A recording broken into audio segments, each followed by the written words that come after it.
Hello, bienvenue à toi sur cette chaîne Trier, Ranger, Vider.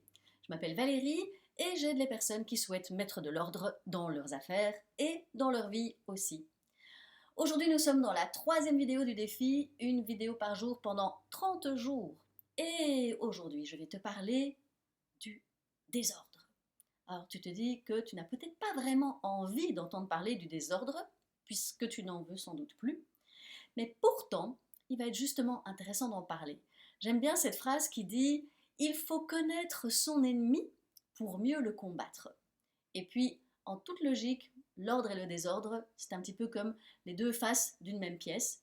Et finalement, peu importe laquelle tu regardes, tu auras d'office une information sur l'autre face. Donc, le désordre, on va aborder aujourd'hui 3 types de désordre. Globalement, dans une habitation, on peut trouver du désordre flagrant ou du désordre rampant. Ce sont les deux principales sources de désordre. Et après, je vais aussi te parler du désordre, du désordre numérique, parce que finalement, il est arrivé plus récemment, mais il est tout aussi important.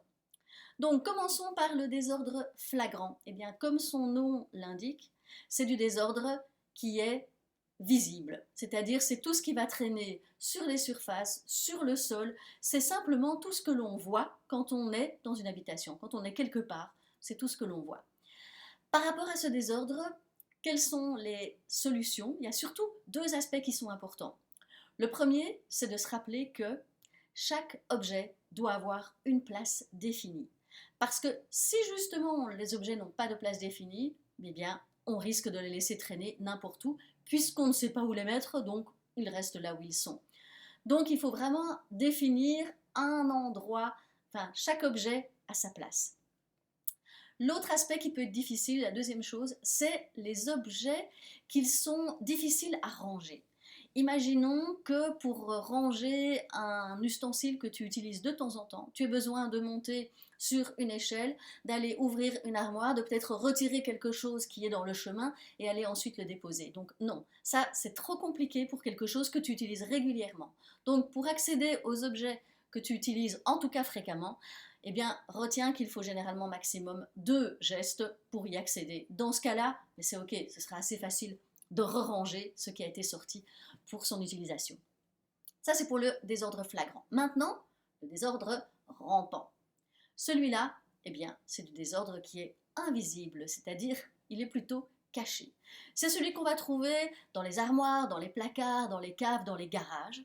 Et donc, ça sera une maison qui, de l'extérieur, paraîtra rangée, mais c'est une maison dans laquelle il ne vaut mieux pas ouvrir la moindre petite porte, parce que sinon, la porte, quand tu ouvres la porte, à la limite, ça déborde, tu ne t'y retrouves pas. Et donc ça, c'est le désordre rampant. Pour le désordre rampant, les solutions, eh bien, c'est aussi de 2 ordres. C'est finalement s'y mettre sérieusement, c'est-à-dire que tout ce qui est dans ces endroits-là, eh bien, à un moment, il va falloir prendre une décision. Il va falloir tout sortir et décider, trier ce que tu gardes et faire sortir ce que tu ne veux plus. Puisqu'il y a trop de choses dans ces espaces-là, eh bien, il va falloir en faire sortir. L'autre chose, il va falloir sans doute s'y mettre régulièrement. En effet, ça vaut certainement la peine, une fois par an à peu près, de faire le tour de tout ce que tu as dans les armoires. C'est à ce moment-là que tu verras les choses que tu n'utilises finalement plus du tout, les choses qui sont obsolètes, les choses qui sont dépassées. Et vraiment, c'est intéressant de régulièrement faire finalement ce qu'on appelle le ménage de printemps. Fais-le quand tu as envie, mais en tout cas régulièrement, ça vaut vraiment la peine. Au sujet de ces 2 désordres, flagrants et rampants, peut-être que tu vas te dire, oui mais en fait si je veux ranger, je vais d'abord m'occuper de ce qui est visible. Eh bien en fait c'est pas sûr que ce soit l'excellente idée, parce que si tu commences par tes armoires ou par ta cave par exemple qui déborde, eh bien justement tu auras probablement plus facile à trier puisque ce sont des choses que tu utilises moins, c'est des endroits où tu vas moins, donc tu pourras trier. Mais ensuite, quand tu vas t'occuper du désordre qui lui était flagrant, tu vas au moins avoir de l'espace pour le ranger. Parce que si tes armoires débordent, tu auras du mal à rajouter des choses dedans. Et maintenant, j'avais envie de dire un petit mot au sujet du désordre numérique. Le désordre numérique, il est où? Et tu t'en doutes, il est dans ton téléphone et dans ton ordinateur. Ce sont quand même des objets qui aujourd'hui sont de plus en plus utilisés. Et on va donner quelques exemples. Je pense qu'il peut y avoir par exemple des photos. Et donc les photos, ça va demander de les trier, d'éventuellement les organiser pour pouvoir les retrouver facilement. Il va y avoir tout ce qui est mail aussi. Donc parfois, ça serait important de se désabonner de certaines choses pour éviter que le flux ne revienne. Ensuite, il y aura tout ce qui est documents, factures, et ce sont des tas d'informations dont finalement tu peux avoir besoin.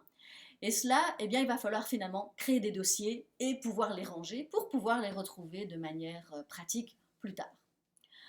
Donc, ma question aujourd'hui, suite à cette vidéo, c'est de te demander, eh bien finalement, dans ton cas, c'est quel genre de désordre qui est le plus présent chez toi? Est-ce qu'il est flagrant?